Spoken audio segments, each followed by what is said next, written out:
The premise, events, and motivations behind studying the Bermuda Triangle not only remind one of a black hole, as in what comes and disappears and is ultimately never found, but also formulate into a factual black hole of sorts. Common pseudoscience practices such as the Mandela effect, unstable uses of the scientific method, and an attraction to the wacky, unknown, and/or supernatural are part of the reason why the Bermuda Triangle is one of the most believed and beloved pseudoscience theories. In fact, a plurality of Americans believe it. I believe it's the second or third most popular after ghosts or such. Additionally, the term Bermuda Triangle has become so ubiquitous that it can be used to describe anything spontaneously lost. Ironic when the term itself was created by Vincent Gaddis, a 60s author known for his penchant in covering the supernatural in popular magazines. So, before understanding the Bermuda Triangle in a more realistic fashion, it is necessary to take a look at why it has acquired the status it has within the pseudoscience and conspiracy theory community.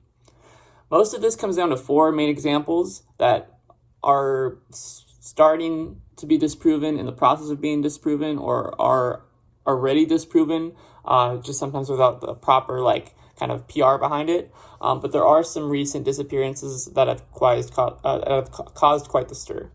So the first example is the USS Cyclops in the early 1900s. This is one of the most severe losses of life in the Navy without combat being at play. And the loss of this ship, like other upcoming examples, is rather anticlimactic when looking into scientific methods like simulations and chemical reactions. So the Cyclops is actually carrying ore around its hull. And the type of ore was a magnesium ore that can lead to a chain reaction that could cause a ship to sink in poor weather, especially if there was human error like an engine failure. And this was, I believe, widely looked at in a BBC documentary with a good array of scientists, not something that was really kind of flared up with a lot of just more stuff you would see in Ancient Aliens. So a second example of Flight 19 also occurred during the U.S.'s involvement during a World War II to be exact, and this was a group of torpedo bombers vanishing over the triangle in the mid-1940s. While there are less concrete explanations in this appearance that would help kind of shut down a conspiracy theorist right away, it is well documented that even if these bombers were able to safely kind of just land in the water, skim around it, the rescue mission would have been nearly impossible because of poor weather. It's documented on flight logs and also in Coast Guard logs as well. So other examples are a ship called Witchcraft, which is a tiny yacht that left Miami in the late 60s. This one's high in the reality TV stratosphere, but not high on scientists' radar, and that's mainly because the communications available to the Coast Guard were only between one sailor. So as proficient as that sailor could have been with weather conditions, one can visualize that overconfidence may have had the best of them. I believe the only way that they were able to relay stuff to the Coast Guard outside of an audio was by a flare that they had to do within a specific amount of time.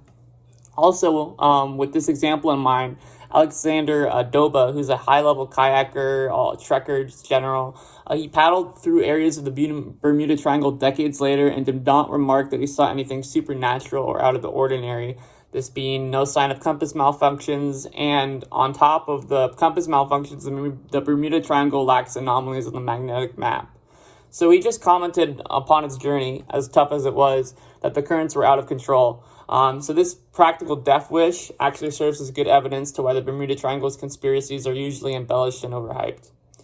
So meanwhile, there's also another example, the SSX Cotopaxi. It's a coal ship that was coming off of Cuba in the early 1900s.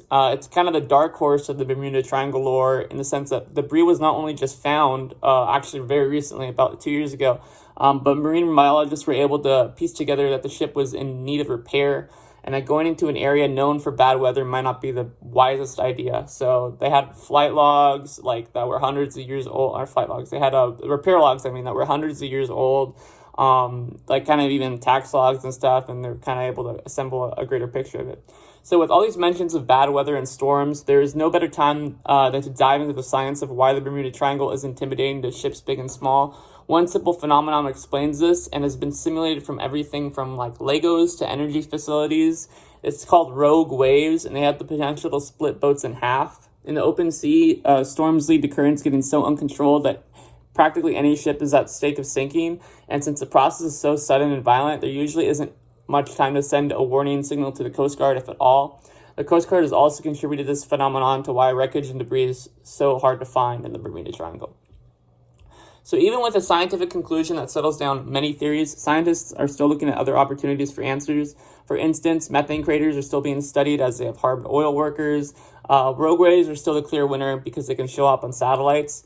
And better yet, it's a far cry from the pseudoscience that has defined the Bermuda Triangle normally. One may be familiar with funky explanations like crystal pyramids under the sea, or even a combination of Atlantis dealing with a type of loose coordinates. But common sense and recommendations from meteorologists, too, have disproved theories all around. So on the meteorologist end, weather clouds from surrounding regions combining is a common theory. It's been disproven as a pseudoscience theory because of simple understanding of latitude and longitude.